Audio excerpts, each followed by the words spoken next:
For decades, it was treated as a foregone conclusion. Most people assumed that when the time came to replace its aging fighters, Canada would do what it had always done. It would choose the American option. The assumption was not controversial. It was not even debated. Because in modern Western air power, the hierarchy appeared settled. At the top stood the stealth fighter built by Lockheed Martin, the F-35. Beneath it were legacy aircraft, upgraded fourth-generation jets, and smaller national programs. But for a country that shares the world's longest undefended border with the United States, operates within NORAD, and flies alongside American forces in NATO, the expectation was clear. Canada would buy the F-35. And yet, that assumption would not survive contact with reality. To understand the weight of Ottawa's decision, it is necessary to step back. Canada's CF-18 Hornets had served since the early 1980s. They patrolled Arctic airspace. They deployed to Europe. They participated in NATO operations from the Balkans to Libya. But by the late 2000s, the aircraft were aging rapidly. Maintenance hours were increasing. Availability rates were tightening. The need for replacement was no longer theoretical. At the same time, the F-35 program had become the centerpiece of Western tactical aviation. The United States was fully committed. NATO allies were lining up to procure it. The aircraft promised stealth, sensor fusion, and integration across a networked battle space that defined fifth-generation warfare. On paper, it appeared unmatched, but procurement decisions are rarely made on paper alone. Canada's strategic environment is unique. It is not defined primarily by expeditionary wars. It is defined by vast geography, extreme weather, dispersed basing, and the continuous requirement to monitor and defend the Arctic. The question was not simply, which fighter is most advanced? The question was, which fighter is most sustainable, most controllable, and most aligned with Canada's sovereign needs? The turning point did not arrive in a single dramatic announcement. It unfolded through years of analysis, trials, cost evaluations, and political debate. Sweden's Gripen entered the competition as an outsider. It lacked stealth. It lacked the global brand recognition of the F-35. It was often described as lightweight, sometimes dismissively, but the aircraft had been designed under very different assumptions. The Gripen was built for dispersed operations, for short runways, for rapid turnaround, for a nation that expected its air bases to be targeted and required aircraft that could operate from highways and austere locations. In winter conditions, in northern latitudes, conditions that felt increasingly familiar to Canadian planners. During evaluations, the debate quietly shifted, not toward raw capability, but toward control. The F-35 offered deep integration with U.S. systems, but that integration came with layers of software management, sustainment structures, and supply chains, largely controlled outside Canadian territory. Updates, mission data files, and logistics pipelines flowed through American-led networks. For some policymakers, this was reassurance. For others, it was dependence.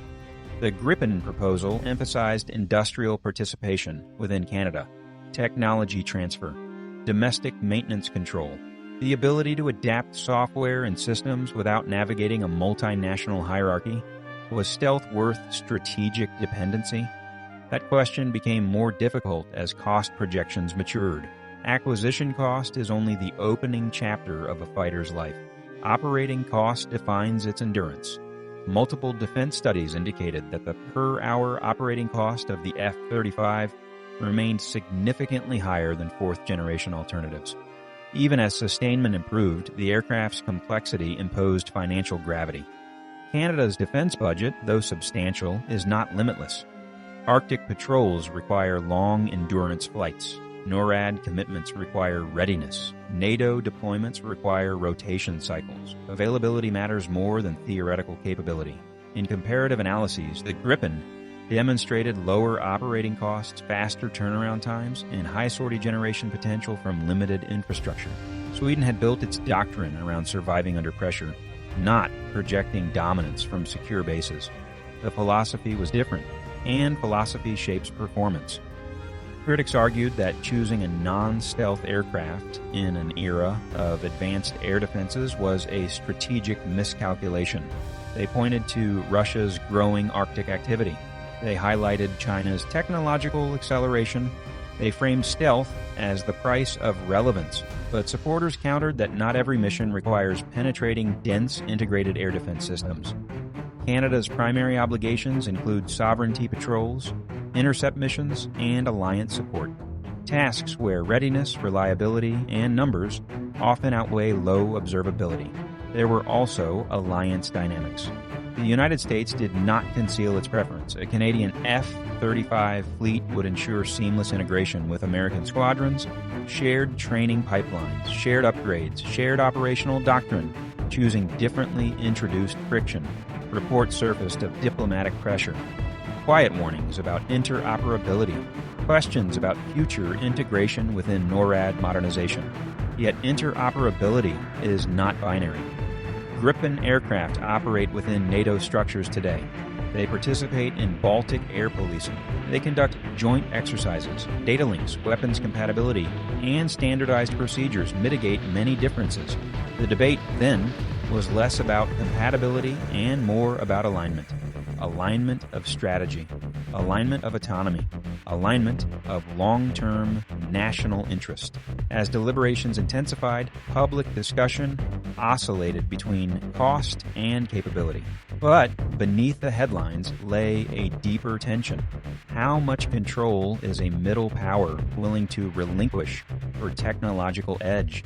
When Canada ultimately moved forward with the Swedish Gripen, the reaction was immediate. Some described it as defiance. Others described it as pragmatism. In Washington, the decision was studied carefully.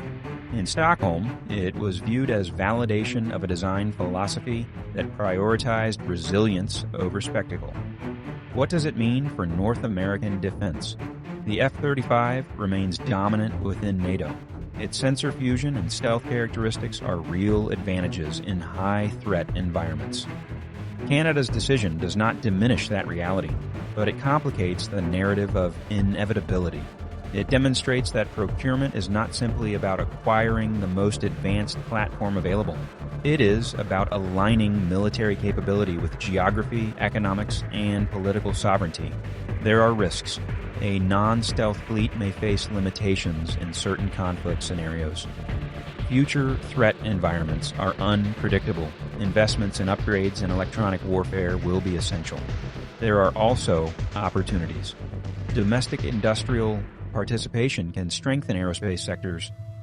Software sovereignty can enable tailored adaptations for Arctic defense. Lower operating costs can sustain higher readiness levels across decades. The true test will not be in press conferences. It will be measured in sortie rates over frozen tundra, in maintenance hangars during long winters, in joint operations where doctrine, not branding, determines effectiveness. Assumptions, once broken, are difficult to restore. For years, the idea that Canada would automatically choose the American fighter was treated as settled fact. Now, it is not. The question that remains is quieter and perhaps more consequential. In an era where alliances are deep but national interests remain distinct, how many other countries are reconsidering what they truly need, rather than what they are expected to buy? And once that reconsideration begins, can the old expectations ever fully return?